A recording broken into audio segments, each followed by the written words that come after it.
mafia itu memiliki kode etik gitu ya teman-teman, dimana separah apapun dan seurgent apapun kondisi diri yang mereka hadapi, mereka tidak boleh menyakiti anak-anak maupun wanita. Assalamualaikum teman-teman, balik lagi di Huri Ngoceh. Gimana kabarnya teman-teman? Semoga selalu dalam keadaan sehat dan semangat ya.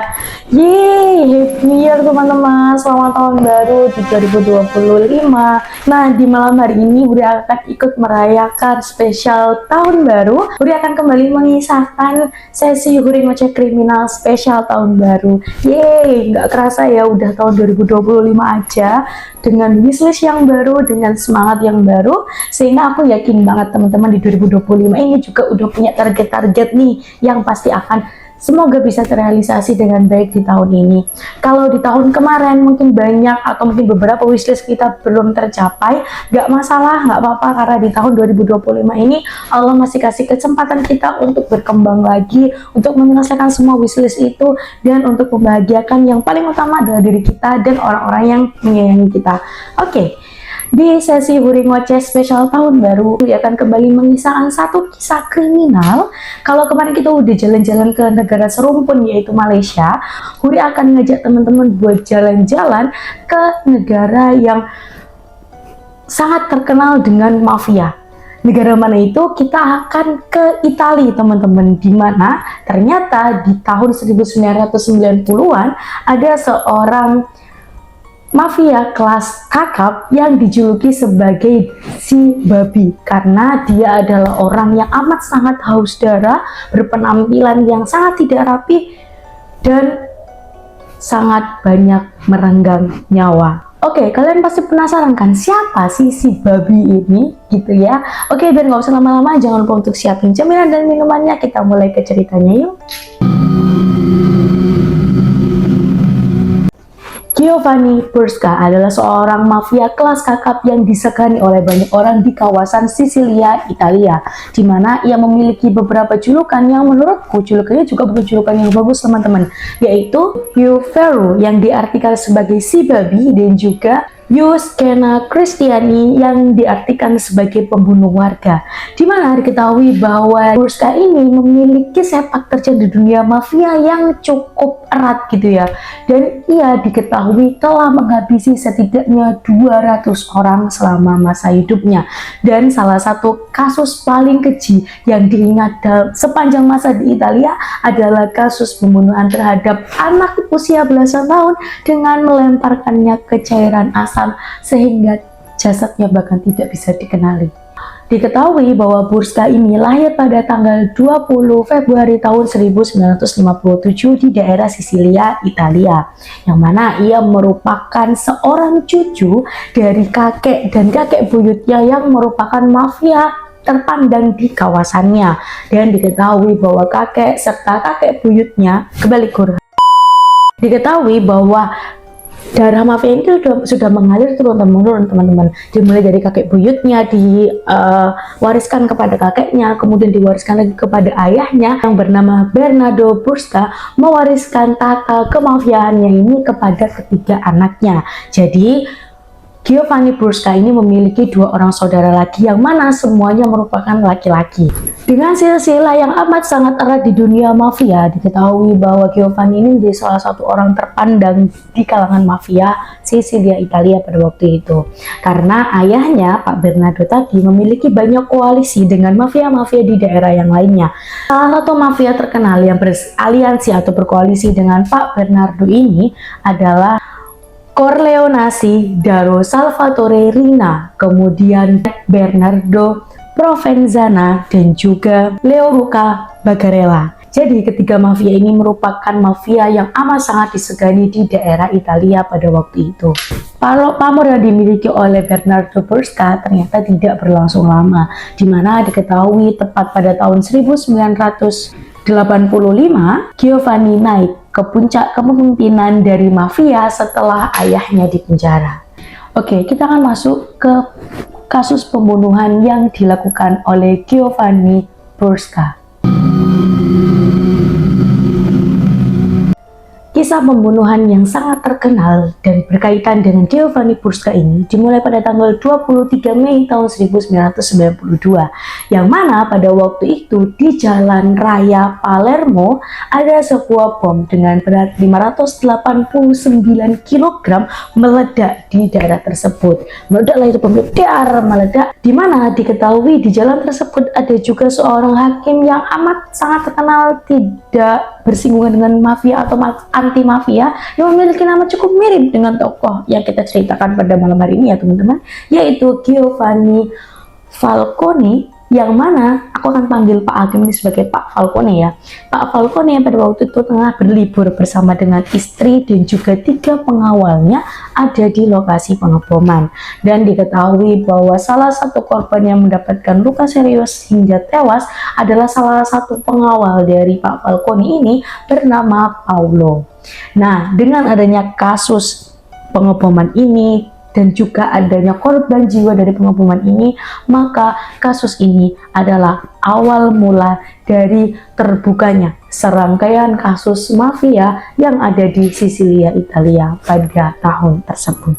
Diketahui bahwa jaringan mafia terluas di Italia bernama Cosa Nostra perlahan-lahan akhirnya terbongkar ke publik, di mana orang-orang yang berada dalam Cosa Nostra ini bukanlah mafia-mafia acak-acak teman-teman.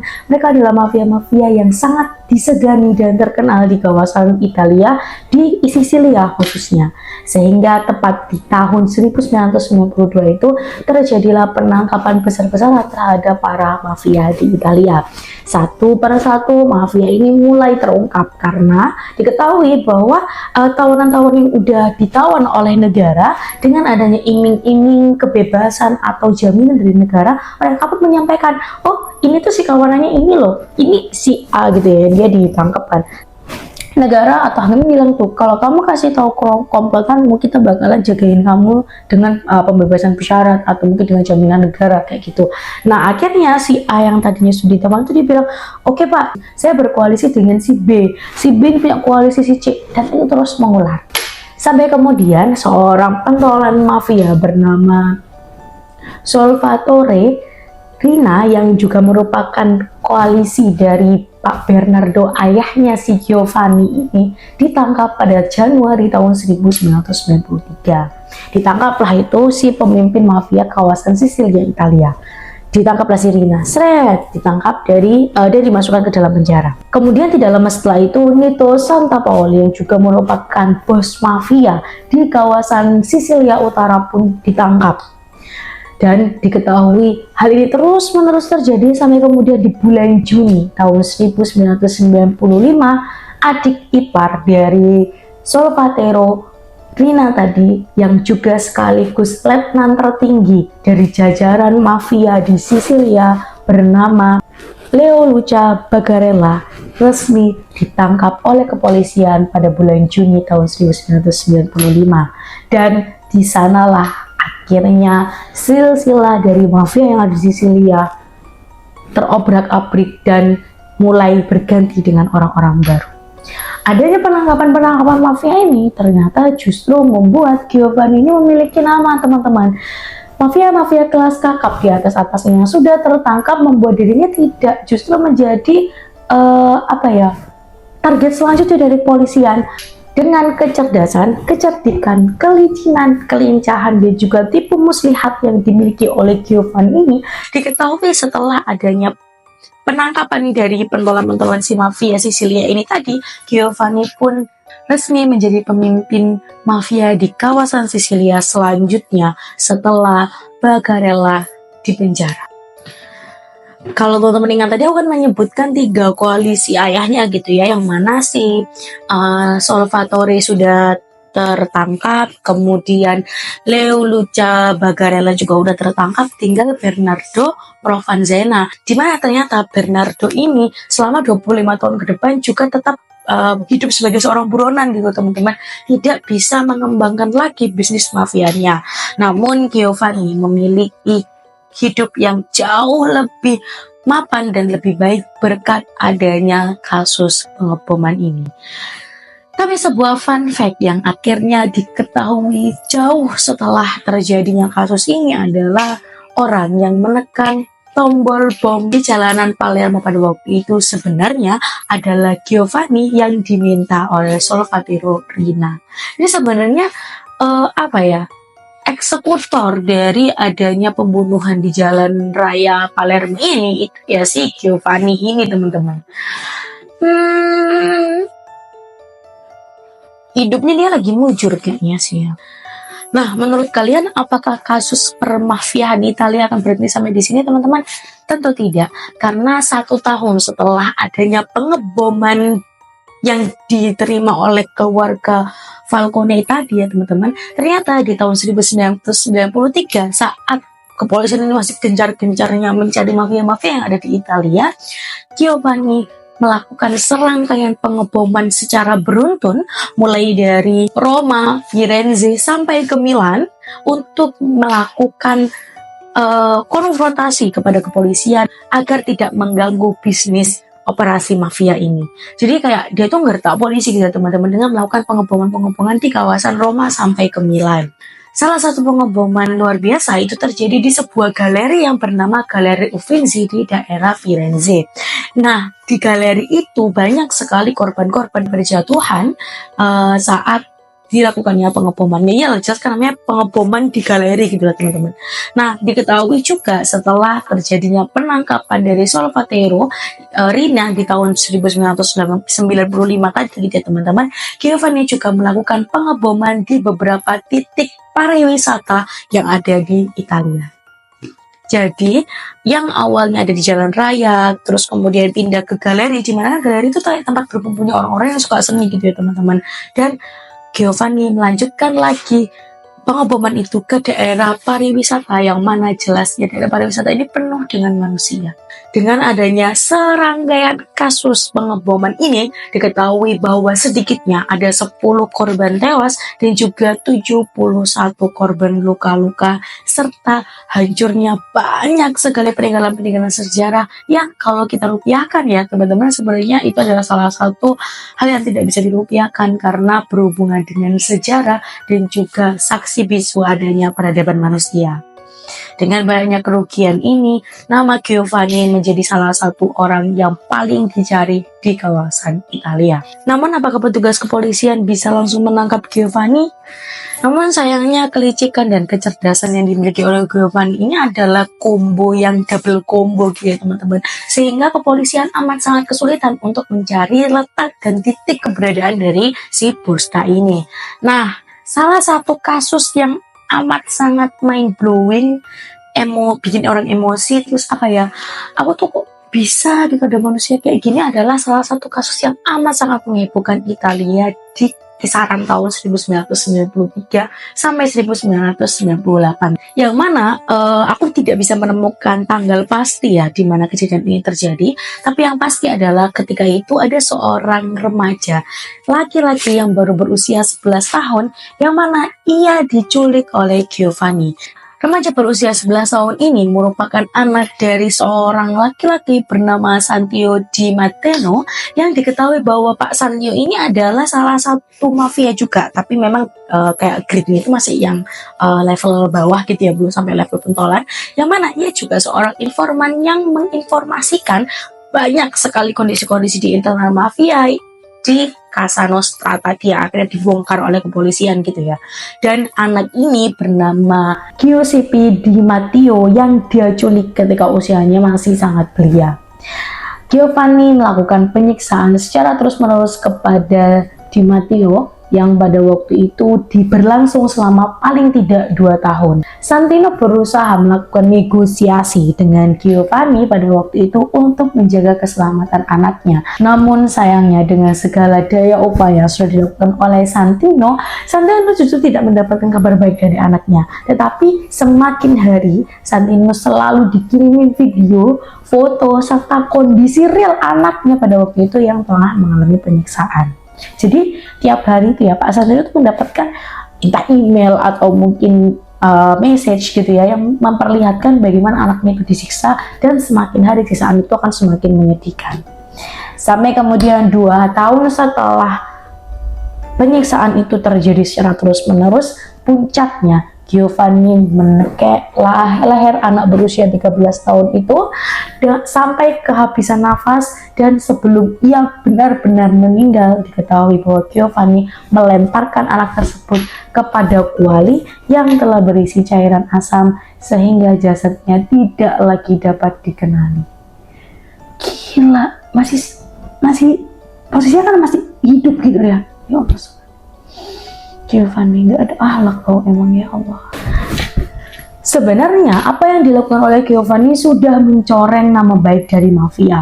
Karena ternyata teman-teman, aku juga baru tahu kalau di Italia mafia itu memiliki kode etik gitu ya teman-teman, dimana separah apapun dan seurgent apapun kondisi yang mereka hadapi, mereka tidak boleh menyakiti anak-anak maupun wanita dalam lingkup penyiksaan mafia. Dan hal ini sudah mencoreng kode etik yang dilakukan dan yang disepakati oleh aliansi mafia di Italia. Dan dengan adanya kasus ini, maka pencarian dari Giovanni menjadi salah satu trending topik besar-besaran yang ada di Italia pada waktu itu. Publik Italia, khususnya Sisilia, merasa sangat amat tidak aman dengan berkeliarannya Giovanni pada waktu itu. Tahun 1990-an nggak kayak sekarang yang mungkin polisi bisa naruh chip GPS dan lain sebagainya di orang-orang yang mungkin dekat dengan Giovanni gitu ya, sehingga proses pencarian di waktu itu juga masih sangat terhambat teman-teman. Oke, kita akan masuk ke bagaimana proses penangkapan dan juga pembelaan diri dari Giovanni ini. Informasi mengenai Giovanni Brusca ini menjadi salah satu trending topik di kawasan Italia. Hal ini jelasnya menjadi tekanan besar bagi kepolisian agar mereka ini bisa segera menangkap Giovanni ini kan. Karena ya gimana, orang-orang sudah panik dan takut gitu loh dengan adanya mafia Giovanni ini atau Uverwing tadi gitu kan. Sampai kemudian tepatnya di bulan Mei tahun 1996, polisi menyadari adanya gerak-gerik yang cukup aneh di kawasan Sisilia yang dekat atau berbatasan dengan kawasan Agrigento. Pada waktu itu, tepatnya tanggal 20 Mei tahun 1996, polisi yang juga melakukan penyisiran gitu ya teman-teman, kayak patroli gitu ya, mengetahui bahwa kok kayaknya ada sirine aneh nih dari orang-orang yang berpakaian preman pada waktu itu. Dengan keterbatasan teknologi yang ada di sana di tahun 1996 itu ya teman-teman, akhirnya kepolisian menggunakan teknologi terbaru yang bisa mereka miliki untuk hitung nih atau mungkin kayak apa ya, menganalisa suara sirine kendaraan yang dimiliki atau dinaiki oleh preman-preman ini tadi yang ada di kawasan Sisilia tadi kan. Didengarkan terus kayak diikutilah polanya sampai kemudian di hari tersebut pada tanggal 20 Mei 1996 tadi, Giovanni yang pada waktu itu tengah melakukan makan malam santai dengan anak, istri, dan juga adik serta keluarga besar adiknya gitu ya, adiknya Vincenzo Brusca, kemudian istri dari Vincenzo Brusca dan juga kedua anaknya melakukan makan malam santai di sebuah hotel daerah Sisilia arah ke Agrigento tadi. Ketika mereka sedang melakukan makan santai itulah polisi menggerebek kawasan tersebut dan langsung menahan Giovanni, anaknya, istrinya Vincenzo, dan juga keluarga dari Vincenzo ini untuk dibawa ke kepolisian. Dan pada waktu itu penangkapan dari Giovanni Brusca ini dirayakan besar-besaran oleh kepolisian Italia. Sebuah pencapaian luar biasa dari kepolisian Italia, bisa menangkap pentolan paling licin di mafia Italia pada waktu itu. Diseret bahkan si Giovanni dan adiknya Vincenzo ke kantor polisi. Saat pengadilan akhirnya membacakan vonis terhadap kejahatan-kejahatan yang dilakukan oleh Giovanni, vonis akhir dari Seluruh kejahatan tersebut adalah adanya hukuman penjara seumur hidup yang diterima oleh Giovanni. Dengan adanya hukuman tersebut diketahui bahwa sebagaimana penjahat-penjahat yang lain, Giovanni pun berusaha untuk melakukan negosiasi dan banding agar dirinya tidak mendapatkan hukuman sepanjang itu. Dia melakukan banding mulai dari melakukan banding penurunan hukuman, banding untuk penundaan penahanan, bahkan sampai permohonan agar dijadikan sebagai tahanan rumah saja, bukan sebagai tahanan penjara. Kau ini udah membunuh banyak orang minta tahanan rumah. Gak ada empati ya maksudnya, ya Allah. Hal ini kemudian dikecam oleh banyak pihak, salah satunya adalah saudara dari korban utama dari kasus ini gitu ya teman-teman, korban awal yang akhirnya membuka sindikat-sindikat mafia di Italia, yaitu si Pak Falcone tadi. Keluarga dari Falcone menyampaikan bahwa ketidaksediaan mereka apabila Giovanni mendapatkan hak istimewa untuk dia melakukan penahanan di rumah. Sampai kemudian akhirnya hakim memutuskan bahwa Giovanni tetap harus masuk ke penjara pada tahun tersebut. Jadilah di tahun 1996 ini Giovanni secara resmi ditahan di penjara Italia. Kita akan masuk ke bagaimana kehidupan Giovanni selama ditahan. Oke, disclaimer dulu ya teman-teman, ternyata kalau di Italia itu atau mungkin di beberapa negara lain juga ya, bahwa kepolisian itu terkadang berkolaborasi dengan tahanan yang sudah ditahan untuk mencari komplotan. Mungkin kalau misalkan di Indonesia itu kayak mencari bandar narkoba gitu ya teman-teman. Mungkin aku juga masih belum mendalami sih ya kasus apakah memang kalau orang-orang yang punya sindikat-sindikat kayak gitu itu yang ditahan itu juga menjadi salah satu informan dari kepolisian gitu ya. Tapi kalau di Italia memang seperti itu. Dan di kasusnya Giovanni lah yang menawarkan diri untuk melakukan kolaborasi dengan kepolisian untuk menangkap lebih banyak mafia. Pada waktu itu yang namanya kepolisian yang mereka tahu sendiri gimana susahnya menangkap Giovanni juga skeptis lah awalnya, karena kan nggak mungkin nih Giovanni bisa mau menyampaikan, oh mafianya tuh tinggal ini, mereka tinggal di sini, kan nggak mungkin ya, kayak impossible. Nah kan akhirnya kepolisian itu juga skeptis nih di awal, sampai kemudian mereka pun kayak gini, oke lah kita provision dulu, mungkin bahasanya kita coba dulu lah selama 3 bulan. Nah diketahui dalam 3 bulan pertama penahanannya Giovanni sudah menyampaikan banyak sekali informasi, tetapi saat dilakukan penelusuran mengenai informasi tersebut tidak sedikit informasi yang diberikan oleh Giovanni ini nyatanya hanya kebohongan dan juga ketidakbenaran yang nyata gitu teman-teman. Hal ini kemudian membuat salah satu kepala kepolisian di Italia pada waktu itu meminta seluruh anggotanya untuk memperketat aturan mengenai kolaborasi antara kepolisian dengan tahanan. Aku akan sampaikan beberapa yang diklaim oleh Giovanni gitu ya teman-teman, dan disampaikan kepada kepolisian.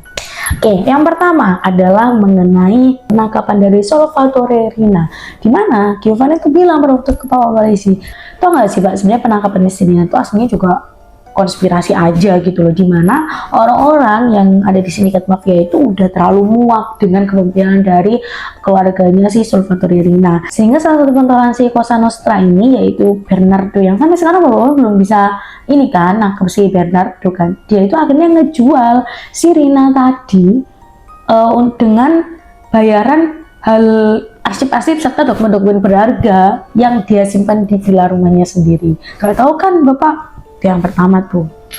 Yang kedua mengenai pembunuhan dan pengeboman yang terjadi di Jalan Raya Palermo kepada keluarga Falcone.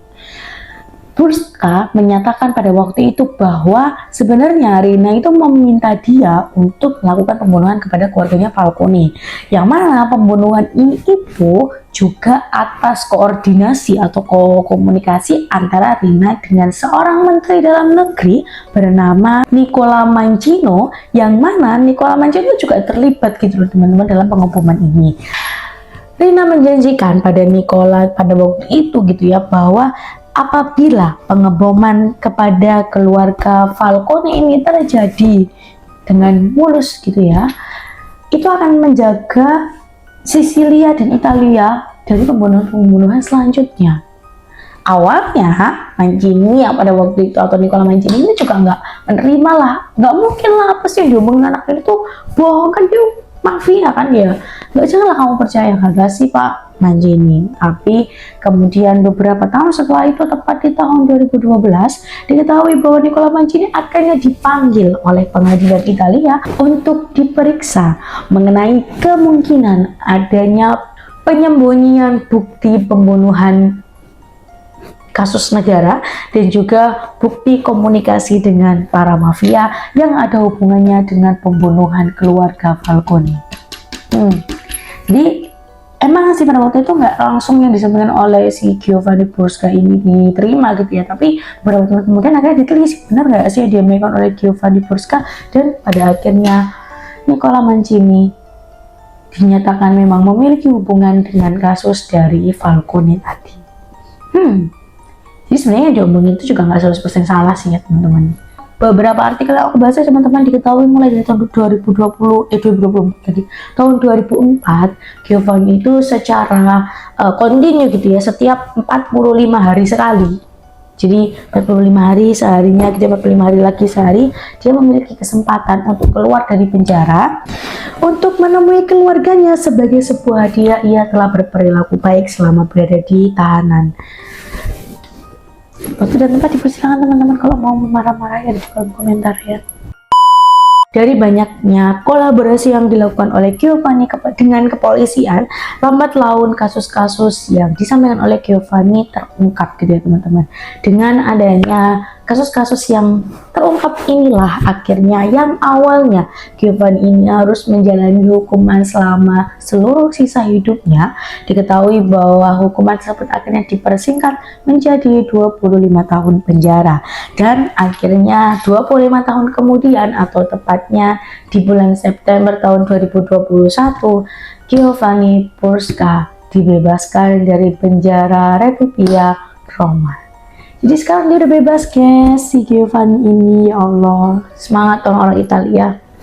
Namun diketahui sampai di tahun 2025 ia masih berstatus sebagai penjara bersyarat gitu ya, jadi pembebasan bersyarat, sehingga seluruh gerak-geriknya itu masih dipantau oleh kepolisian, dan juga dia masih dalam pemantauan serius dari pihak pengadilan Italia sampai hari ini gitu ya teman-teman. Dengan adanya pembebasan dari Giovanni ini, sejujurnya banyak sekali orang-orang yang merasa bahwa pemerintahan khususnya di bidang keamanan gitu ya, masih belum bisa memuaskan masyarakat secara umum, karena Giovanni terkenal sebagai seorang mafia yang amat sangat haus darah. Paling tidak ia sudah menghabisi lebih dari 200 orang, melakukan banyak sekali pengeboman yang merusak banyak fasilitas negara, namun ia hanya ditahan selama 25 tahun. Dan diketahui juga bahwa Giovanni pun dirasa tidak mendapatkan hukuman yang setimpal dengan adanya banyak sekali korban-korban jiwa yang ia habisi gitu ya teman-teman. Baik mulai dari masyarakat, kemudian keluarga-keluarga korban dari Giovanni ini, sampai ke pemerintahan, banyak sekali yang menyayangkan keputusan dari hakim mengenai pengurangan hukuman dari Giovanni ini. Dan informasi yang udah buat sekarang sih sebenarnya Giovanni juga masih hidup gitu ya teman-teman. Aku tidak mendapatkan informasi yang lebih detail mengenai apakah saat ini Giovanni kembali ke dunia mafia atau tidak. Tapi yang pasti saat dilakukannya pembebasan pada waktu itu, banyak sekali mafia-mafia Italia yang juga agak-agak ketar-ketir gitu ya teman-teman. Karena kan Giovanni ini punya datanya mafia dan dia sudah banyak menginformasikan data itu kepada kepolisian gitu ya teman-teman. Nah sekarang Giovanni udah bebas, jadi kan rasa-rasanya tuh kayak dia sekarang kan punya backingan dari kepolisian, tapi dia juga mungkin untuk kembali ke dunia mafia gitu ya teman-teman. Itu masih menjadi pertanyaan yang aku masih belum temukan jawabannya sampai hari ini, karena sebenarnya dia juga masih statusnya kan masih bebas bersyarat gitu ya teman-teman. Dia nggak bisa melakukan sesuatu yang seenaknya, sehingga mungkin dia masih menahan diri untuk kayak, atau mungkin ya semoga saja ini masih sudah bertobat gitu ya teman-teman. Dia bertobat agar tidak melakukan banyak kesalahan lagi. Harapan aku seperti itu, walaupun mungkin keadilan belum benar-benar ditegakkan di sini, tapi paling tidak Giovanni sudah merasakan 25 tahun penjara, dan dia juga membuka sindikat-sindikat mafia yang lainnya, sehingga tidak sedikit akhirnya orang-orang yang berhubungan dengan mafia mulai satu persatu terbongkar seperti itu teman-teman. Dan dari beberapa artikel juga yang gue baca gitu ya mengenai keluarga Brusca ini, diketahui bahwa sebenarnya mereka itu kan memang mafia yang cukup terkenal, sehingga nggak sedikit lah aset yang mereka miliki. Salah satunya adalah sebuah rumah yang cukup besar gitu ya di kawasan Palermo, yang mana pada waktu si Giovanni itu akhirnya di penjara, rumah ini kemudian disita oleh pemerintahan dan diberikan kepada sebuah komunitas masyarakat, yang mana dari komunitas ini rumah itu kemudian dilakukan renovasi dan dibuat sebagai museum dengan tema anti mafia. Jadi disitulah menjadi salah satu tempat wisata dan tempat pembelajaran yang ada di Italia pada sampai hari ini kemungkinan ya teman-teman, karena semoga aja aku bisa dapat fotonya dan akan aku pajang di sini foto dari rumahnya si Giovanni. Cuman kalau misalkan belum ada ya berarti belum banyak informasi yang mengungkap mengenai rumah Giovanni yang dijadikan sebagai museum itu. Oke, teman-teman, ini adalah kisah dari Giovanni Brusca, salah satu mafia yang tersadis yang ada di Italia, karena dia adalah mafia yang dijuluki sebagai si babi atau orang yang amat sangat haus darah, tidak bisa menjaga penampilannya, dan juga memiliki hati nurani yang sudah hilang gitu ya teman-teman. Oke, sekali lagi salah satu tujuan utamaku untuk membuat video kriminal ini adalah sebagai antisipasi kita semua bahwa kejahatan itu bisa terjadi di mana saja, kepada siapa saja, dan berasal dari mana saja, baik dari orang yang teman-teman sayang, kepada orang yang teman-teman sayang, atau kepada diri kita sendiri. Dan semoga itu menjadi salah satu kewaspadaan kita agar kita bisa terus menjaga diri, keluarga, dan orang-orang yang kita sayangi dari kriminalitas yang ada di dunia ini. Oke, segitu aja dari aku kisah spesial tahun baru 2025 ini. Oke, kayaknya di tahun 2025 ini sebenarnya udah pengen banget nambahin satu lagi jam tayang gitu ya teman-teman.